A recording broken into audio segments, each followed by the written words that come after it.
Hello there. In this video we're going to do some mood board analysis. So we're going to take a look at what we've gone out and found on the web and break it down into categories and see if we can cluster things together and see if there are any patterns or themes in our findings. So let's go. Okay, so jumping back into Figma, we are on the mood board page, and as you can see we've got all our inspiration in each of the categories that we have. Now what I want to do is I'm going to go into each of these categories and just see if there are any subcategories that I can add just to organize the page a little better. So we have all this inspiration, but it's a little bit chaotic, so I want to organize it a little bit better. So we could give subcategories to different things. So looking through some of the screenshots on these landing pages, we have like a popular course section. So maybe if there are a number of elements that are related to courses or course sections, so maybe I could make a category around that. What I'm going to do is I'm going to speed up the video. I'm going to start with landing and introduction pages first, and then we'll move on to the other categories and see what we can see in our findings. Also to see if there are any gaps, so maybe we need to go back out onto the web and find a little bit more inspiration in certain areas. But let's make a start. Let's see if we can add these subcategories in and go from there. So I will see you in a bit.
Okay, so welcome back. So as you can see, I've gone away and organized our landing and introduction pages into different categories. So if we just zoom in a little bit, we've got a hero section. So most of these websites have got a hero image and section at the top of them. So I've popped all of those in here. So we've got lots of different ideas in here. Let's move over to the right. So I've also gathered some full page layouts. So I've created a category for those, as we have lots of full page layouts here that we can review and get inspiration from. Moving up, there is another section where some of the screenshots didn't really fit into any of those categories, so I've just put those there for now. We have a review section. So on some of the websites we've got customer reviews, student reviews of the products, so that looks good. So on some of the websites there is a team section here, so I've broken those out there. Moving across, there's a courses section, so you can see the different layouts. They all look similar in some ways on how they're structured on the page, so that's good. So we've got some kind of consistency in the cards that they're using, as you can see here, like the UI elements here of the way they're displaying a course, the price. So they've added some review ratings here as well. So some good ideas here on the courses section. We've got a categories section and support section. By the looks of it here, there's some FAQs, so frequently asked questions on things that people might want to know when they're buying a course or a service. We've got some categories, so there's some different layouts here where people can navigate the site by filtering down on certain categories, which is quite useful. So there's some visuals here as well. And here we have a benefits section. So on some of the websites, it kind of outlines the benefits and why you would want to use their product or their course, or why you would choose their platform. So that's interesting. We've got some layouts here. And there we go, we're back to the beginning. So what I'm going to do now is I'm going to look at the remaining sections here on the mood board. I'm going to do the same process, break out into subcategories to see if there are any trends, and I can cluster those images together. I'm going to go away and do that now, and I will see you in a bit. We're driving cars on a Mars tonight. We're blasting off to the stars tonight. We wanna go, go. We wanna go, go.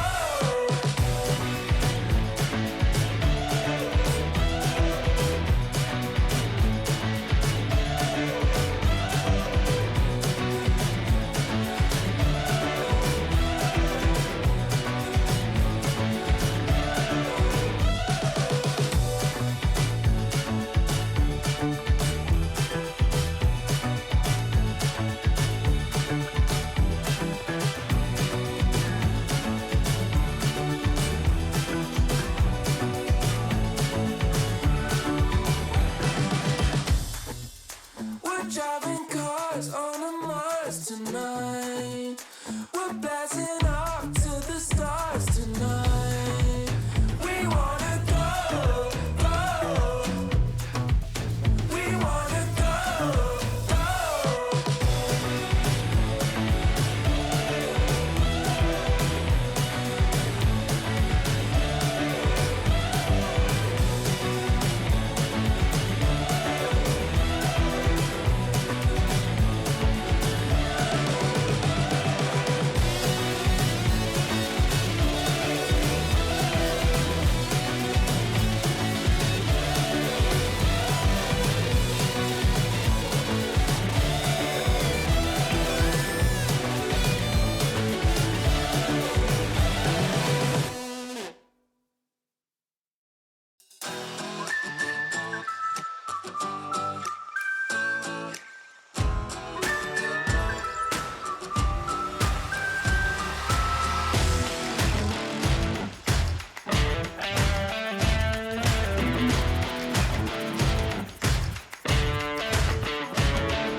Okay, so welcome back. As you can see on our mood board, we've got all the different sections broken up into different categories. I'm just going to move over to the contact pages one just so we can have a quick look. So we've got a form section here, so some common forms that are being used here. So we've got full page plus the form on it as well. So we've got some examples here, so how people have used images and a form, different layouts, different ways of displaying the contact form. Let's just zoom out again. And then we've got the contact page itself, so we've got a couple of examples here. Tried to break them out into unique categories. Maybe there could be some overlap, but for now I think this will be fine. Moving down to the course shop and merch pages, so we have product pages here, so the types of things that you would expect to see on a product page, so that's really good to see. So we've got these landing pages here where we've got the browse and filter options, so where it's showing you multiple products, you've got some filters, you've got some different options here on the page to customize what you're seeing, so that's really good. And up here we've got sections on courses, so we've got some different carded layouts and what people are typically using when they're selling courses, so that's really good. We've got some page examples, we've got some UI card examples here of different courses and what people are including on them. Okay, and let's go over to the checkout flows. So we've broken it down into some categories here. We've got the basket here on this right hand side. So we've got different designs that are showing the basket level of the checkout. And if we move down here, we've got the delivery part of that flow. So we've also got the payment section here. So different UI mock-ups of that stage. We've also got a multi-step checkout, so where it's got pretty much all sections of the checkout all on one page. I popped those mock-ups all in one category there. Again, there is some overlap with some of the categories, but this is just to help us process things easier, so when we keep coming back into the mood board we can find things a little bit easier than if they were just all chucked into one massive pile. And if we want to go out there on the web throughout this project and gather some inspiration for any particular categories, we can go back out there, take a screenshot and drag it into the relevant category. So in the next video, I think what we're going to do is we've got some great design elements here on the page in our mood board. We could start to maybe sketch out some example layouts of what our web pages could look like and the different sections of the page that we might need. So yeah, that's what we'll do in the next stage of our project. Okay, that's it for this video. Thanks for getting to the end. Stay with me as we build out this project and go through the different stages. I think it's going to be good fun. So that's it. Have a great day. Like and subscribe, add some comments, check out some other videos on my channel, and I will see you in the next video. Cue the crazy music.